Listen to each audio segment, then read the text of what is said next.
wondering what the VIPKid TEFL Certificate is, and if you should even take the time to get the certification?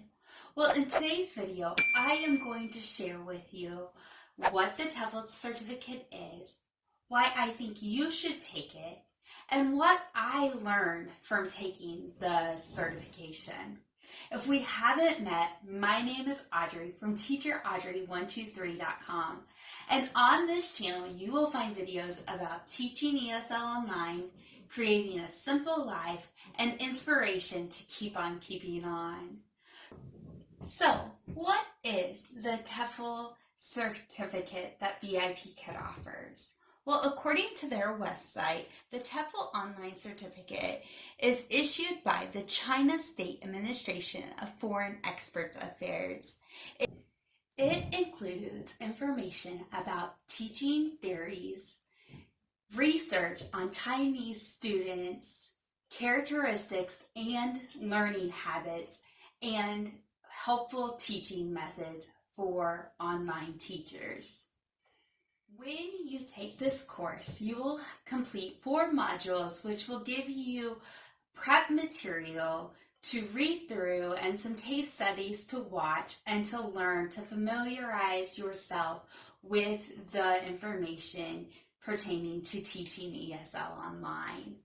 Then you will take a quiz after each module. Once you complete this step, you will have 10 classes reviewed that will need either a 4 or 5 Apple rating. If you don't get the Apple reviews within the 15 days, the VIPKid staff will assume that the parents are pleased with your teaching and you will go ahead and receive the certification.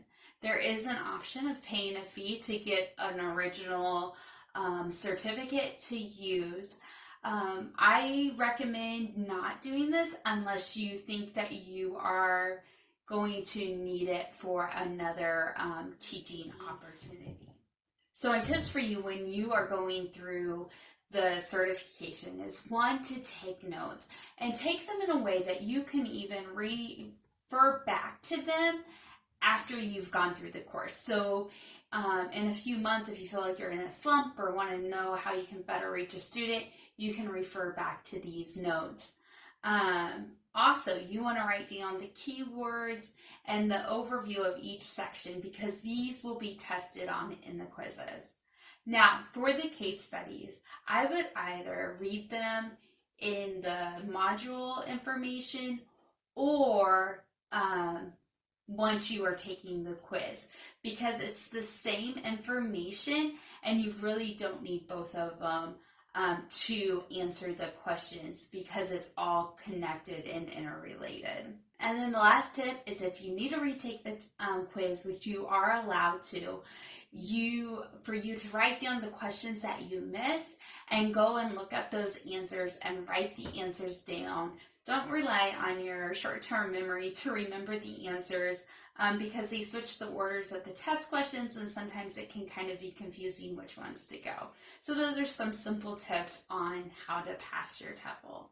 Now I'm going to share with you what I learned from taking the TEFL certificate. And I guess I should say that I didn't really necessarily learn these things. It's more that I'm reminded and it helps me now to look at each of my students on my schedule as individuals and meeting them where they're at to help them be successful instead of letting the curriculum or my goals get in the way. So the first takeaway is to remember that with the younger students, I do not have to explicitly teach some of the rules. I just need to model the correct usage and have them repeat and have the proper sentence structure. I don't have to tell them why. I even apply this to some of my older students who have not been exposed to English as long and are still developing that foundation that really what they need to be, their minds need to be filled with is hearing the proper sentence structure and making those connections in their brain with what they're seeing instead of explaining the rule. The second takeaway is to remember that the parents are not familiar with the student-centered teaching approach. They have experienced learning in the straight rows, listen to the teacher, repeat, question and answer, not thinking on by themselves, and also to save face, they want to protect themselves from answering questions wrong. And as we know, it's important to allow our students to try and fail, and then to pick them up and help them succeed so they become better and better students. And one way that we can help parents understand this is explaining it in the feedback, and for them to even watch us in action or meeting their child where they're at, and then watching their child grow in the knowledge that they're learning. And just in the feedback, make specific connections for why you're doing what you're doing. And then I've learned the importance of going back to past classes and saying, okay, Andrew used to just not even do this, and now he's staying focused. He is growing. And so then it just reassures the parents each time we take that next step up, because we're always taking that next step. So the third takeaway is some more detailed information about the silent period.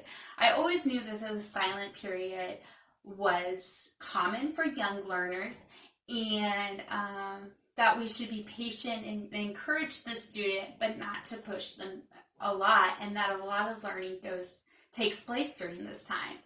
But through this course, I also learned that the silent period, you can have students up to the age of 7, and then to think outside of the box, there's typically outliers. And so you could have some kids that are a couple years older that are still going through the silent period. In addition to that, I learned that it can last a period of time, not just a few weeks. It can last months or years.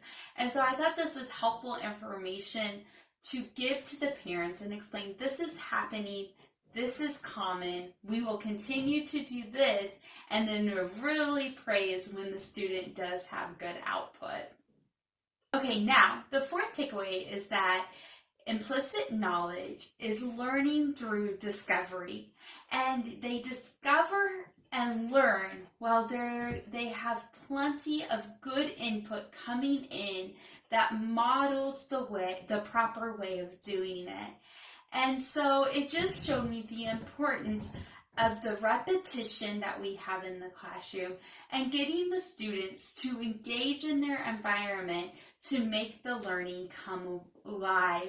Sometimes we think that explicit just repeating is meaningful, but getting them to do the actions, which is true TPR, and finding objects in their surroundings will really strengthen their learning. Now, on to the fifth takeaway. Corrections. Making sure that we do corrections in a meaningful and consistent way. I really liked it when the course said, learning takes place when you are informed on your mistakes and learn through them. So many times we can believe the lie that we are failures when we make mistakes and that we should just give up. But we're not. When we are informed of our mistake, either by someone else or by our own knowledge, and then we take in and are given the resources on to correct them, then we can truly learn and blossom. And so this just encourages me to continue to correct my students and give them a meaningful way to set them up for success when they come across that word or that problem or concept the next time. So the sixth takeaway is the importance of minimizing the habitual mistakes. So these are always dropping the S, always making the A sound wrong. And sometimes with the younger kids, it can be tempting to let a lot of things slide. but it's super, super important that we, in a fun, gentle way, have them practice the proper way, because the sooner we can squash those bad habits, the more successful they're going to be in future lessons, and fewer mistakes we're going to have to unlearn. So if you notice those mistakes that the students aren't doing, focus in on them and really kind of squelch them and realize that those are important. So takeaway 7, I think, is the most resonating one to me. And it really helps me whenever I have students that it's just hard to read why they're doing what they're doing or why they're not doing what they're doing.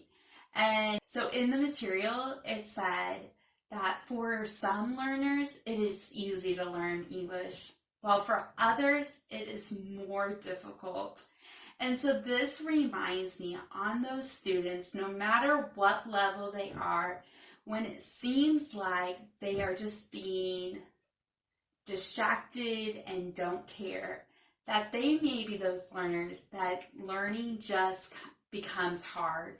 And to just be intentional on my learners that they do struggle with, to really praise them for whatever progress they're making, even if it's this small of a progress, being proud of them and just encouraging and meeting them where they're at and showing them it is a journey to learn English, not a race, and if they show up, that's what matters. And then so those are my 7 takeaways. So I hope you like this video. I hope that you decide to take the TEFL VIPKid certificate and really kind of self-evaluate and use this as a learning tool to better yourself as an ESL online teacher. I hope that you found this video helpful. If you liked it, please give it a thumbs up. And if you haven't, subscribe and hit the bell so you can be notified for upcoming videos. Thank you for watching, and I'll see you next time. Bye.